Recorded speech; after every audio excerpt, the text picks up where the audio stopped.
Welcome back to Face to Face, a regular face beside me you can see, Dr. Adrian Saville, well-known economist, strategist, investment planner, and the CEO of Cannon Asset Managers. Adrian, our president stood up in front of us on Sunday evening once again, and I think left a lot of us wanting. You were telling me about a book which you just finished, which kind of starts to make sense for you. It landed it for you, is the term you used. The Naked Corridor. Tell me why, and welcome back. Thank you, Stuart. The Narrow Corridor. Naked Corridor perhaps is for other times and other activities. The Narrow Corridor is James Robertson and Darren Acemoglu. They're the authors of Why Nations Fail. Might be better known to people who are listening in on this because this is hot off the press. And they talk about in this the path that countries have to navigate, and it's a cocktail of states that are capable of delivering the goods, but at the same time can be held accountable by a society that has traction and grab, and that has the ability to exercise and assert their rights. So it's this very delicate balance between a capable, responsible, equipped state and a society that has rights and the ability to assert and exercise those rights. Where you get this wrong, you land up with the failed state. Venezuela is the tragic example of this recently. Zimbabwe is our neighbor that's got this wrong. And where you get it right, you land up with countries that can navigate and negotiate this very delicate, elegant, and powerful balance. The risk that you run is you have a state that parades as being the capable state. And now I'm sort of turning their words slightly to fit the South African story. They do touch on aspects of South Africa where South Africa had, through the course of the 1990s, got into this narrow corridor. But I'm going to argue that in the recent past, South Africa has skipped tracks and jumped out of the narrow corridor, taken there in part by the Zuma administration. But their reference is to what they call a paper leviathan, which is a state that has all of the size and the stature, but then administers their way through this, establishing rules and regulations and all of the look and the feel, but doesn't deliver the goods. And I worry that that's where we are now. And my throwaway or my anecdotal evidence would be that when we went into COVID-19, we agreed as a society, we gave away our right, our freedom, our liberty. We agreed that we would go into lockdown to give the state 3 weeks to ready and steady the public healthcare sector. And that came at incredible social cost. Having given that away, you would expect now that that the quid pro quo was, well, we've readied the public healthcare sector. Doesn't seem to be the case at all. Yeah, wherever we look, there is just the ringing failure of numbers of beds which aren't ready for the obvious onslaught of new victims. Mm. And no exceptions. It's terrifying. And then always the cover up. No, we didn't actually mean those scooters to transport people to hospital. And no, we weren't actually digging 1.5 million graves. I just don't know, is there anything that gives us any clue that there is real planning going on behind the scenes? What are you hearing from your mates in the investment business? Well, if I call my closest guide in the investment business is capital markets. And it's what the capital market is telling us. The capital market has done some really interesting things in response to the supplementary budget. It took confidence in the near-term bond yields and the rand and very near-dated government bonds actually both went stronger, saying sort of thumbs up. But there is another part of the capital market, capital markets, the Johannesburg Stock Exchange, and longer dated bonds. And the Johannesburg Stock Exchange is giving a unequivocal negative on the prospects for domestic businesses or South African facing businesses. And the bond market, when we get out to 10-year bonds and so, the bond market is saying we simply don't believe that this is sustainable. So capital markets have a very big voice, and they vote without influence. They might be biased, but they vote without influence. And they're giving this a negative. And also, I don't understand the strength of our currency. What's happening there? Well, look, yeah. So the strength of the currency, Stuart, I think you can put down to a couple of things. The first is it's coming off a really weak base. When we got to 19 Rand to the dollar in April, that was what we would call oversold. So it's recovering or retracing some steps of being punch drunk through the course of April. And we weren't there alone. In fact, you and I spoke about this at one point through April, that the Rand actually looked like it could strengthen from the 19 Rand territory. And that in part is South African, and in another part or aspect, it is emerging market. So there's a number of other emerging markets that have recovered with South Africa, most obviously the likes of Brazil. The third aspect, so South African recovery, emerging market recovery, and a third aspect is that in part of the supplementary budget, reference was made to the available dollars that will come through the multilateral lending agencies. And those dollars, by default, will be a buyer of the Rand. So you've got a buyer of the Rand that is on its way through these multilateral agencies, and that would provide support. And eventually we can get to a fourth reason, which would be an investment case. And the investment case is that South African inflation is going to be low and weak for a long time. You can talk about 2 and 3% inflation, and I'm offering you relatively near-dated government bonds with 5, 6, 7% real interest rates. That's a really good carry. And for international investors, that's interesting. Yeah, so now they've got somewhere to put the money that they've been keeping in their pockets. Yeah.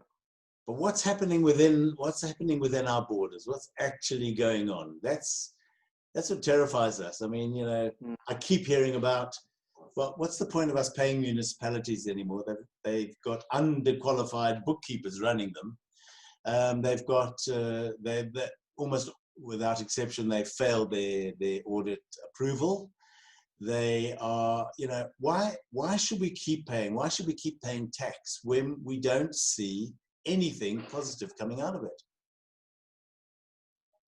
Look, there are some positives, and I think in this environment, it is easy to be negative and despondent. There are, without question, some positives that have come out of this.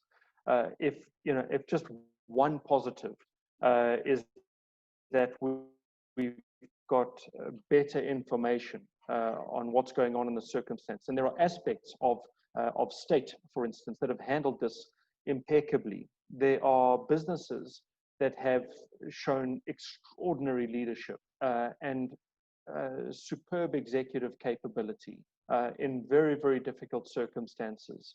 What I don't think equips us is to be naive, you know, and to suggest there's nothing to be worried about, this too shall pass and everything's going to be okay on the other side of the river. These are exceptionally difficult times, and for some people, extraordinarily stressful with entirely changed circumstances. Peter Bruce, in an article I read of his this morning, made the point that people woke up on Monday in an environment in which their careers had changed 180 degrees in 24 hours. So they woke up on Sunday, they worked for a bottling plant. On Monday, that bottling plant has been closed. this too talks about the challenge, the complexity of economies and societies. Is there is hard to refute evidence the damage alcohol has done to society, and so you close down alcohol distribution, but alcohol distribution is just one aspect of that supply chain. You've got washing plants, you've got bottling plants, you've got people who press out bottle tops, you've got distribution businesses, and not all alcohol is abusive. Along with that, you've got an entertainment and tourism travel industry. So there's all of these spillovers and linkages and multipliers that fit into the broad cocktail. So these decisions are not single-faced or single-faceted decisions. And then, and then we can go to the underbelly of the evidence. And just before I came onto this call with you, I was speaking to someone who works in the pension fund industry, and they're talking about a 10 and 15 cut in headcount from the start of lockdown to now. And that is not the bottom of the valley. We go deeper from here. Adrian, what should be happening now to shore up against? It just feels a bit free-fallish to me. Am I being naive or pessimistic? No, so it's hard to see the other side from here. We're still getting very negative economic news. No silver lining. I think as we go into August and September, there is a good chance that the lockdown goes deeper, that we go back to what was called level 5, that the evidence and the spillover of businesses that were hit hard and early, that now starts to turn into individual circumstances. So I don't think that we're done with the hard yards, Stuart. I think some of these yards are still going to become even harder. What it sets us up for, though, is this. Early on, the word that was overused was unprecedented. Now I think the word that is being overused is rethinking, reinventing, reimagining. And it's being overused, but it's exactly the call. It's exactly the ask. It's how do we make the best out of this circumstance? How do we change the direction that we are pointed, whether it's as individuals or as a country? And I was on a call with Nick Haralambos yesterday, and we were talking about side hustles. And that would be the microeconomic version of reinvention. Maybe, I can and the side hustle that we were talking about was the Cambridge Satchel Company, where a mom finds she is unable to find the money to pay school fees for her 2 children. And out of this is born the Cambridge Satchel Company, which fast forward 10 years, and it's the subject of a private equity transaction valued at £65 million. That's when side hustles go spectacularly well, and that's not to suggest that everyone is going to somehow miraculously build a Satchel Co. But it makes the case for looking into the individual crisis for opportunity. And at the country level, I said I would go back to where our conversation started with Darren Acemoglu and Jane Robinson's book. Another book that I read late last year, coming into this year, was Jared Diamond's Upheaval, about how countries cope with crisis. And what strikes you when you're finished with upheaval is that crisis is the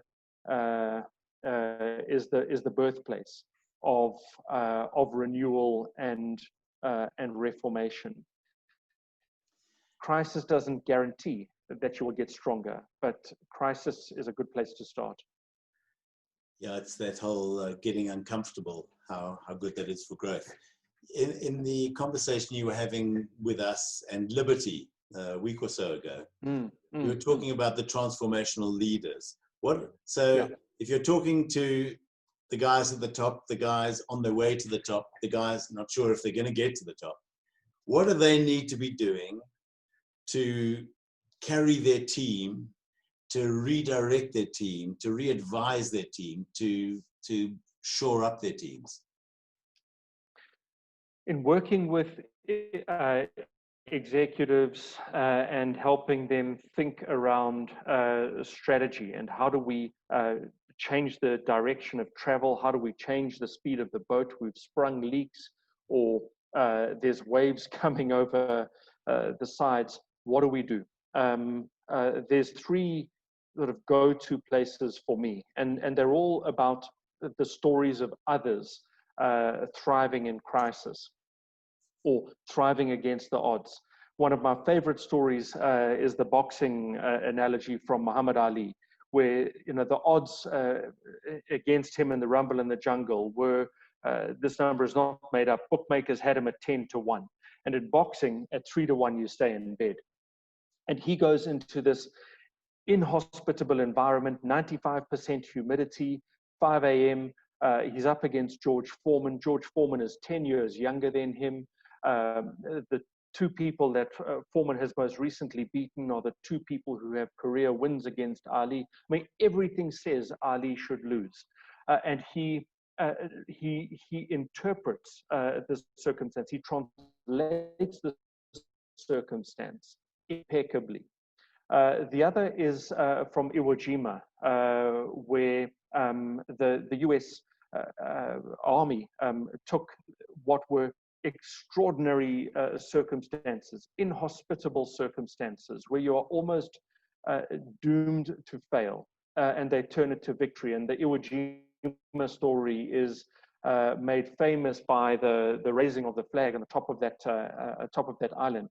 It was strategically, it was absolutely critical ground to get. And if you'd got that victory, you could then go on to the next thing. And I think that is about recognizing that that we're not in a battle that, winning this and everything is done. This is with us for a long time, battened down. And then the third, so that I can get away from the war and the beating up analogies or parables, is I'll use sports as an analogy. And the sport that I think is the go-to for this is eights in rowing, where eights has got a person sitting at the front of the boat who's actually looking backwards to tell you how you go forwards. From the past and history and gathering up information of how we've traveled and where we've come. That the eighth team is made up of people with very, very different skills and capability. Not everyone is built the same. Some parts of the team have different strengths and capabilities that you do have a lead or. That if one person in the team digs their blade in, they can do what they call catch a crab, and that can capsize the entire boat. I think we need to be very careful about not sort of trying to dress things up, and that there is a danger in naively pointing to everything's going to be okay. However, there are some silver linings in this environment. And to point to three obvious silver linings. The first is that the world is slowly easing and thawing and circumstances are improving in places. And China shows the way here. So it's not a spectacular recovery, but it is the basis or the formation of recovery led by China, first in, first out. The second is, I think that we can take guidance and lessons and principles from countries that have got it right and wrong. And countries that stand out in terms of having got this particularly right in terms of policies, processes, would include as different and diverse as some of the Nordic countries, New Zealand, South Korea, Taiwan, really shining examples, and countries that have got things wrong. Brazil stands out as one not to take guidance or principles from.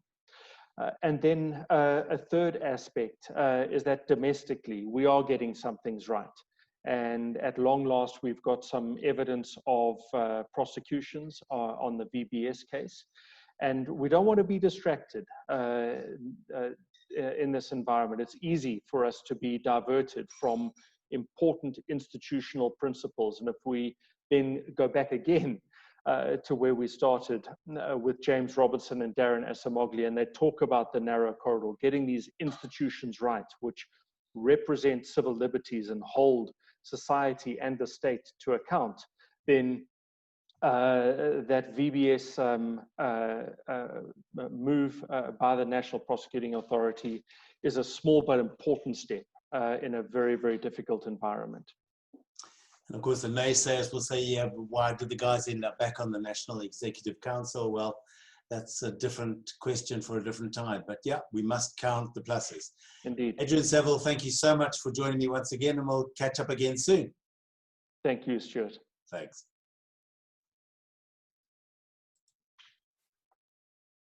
Yes, it did say it was recording.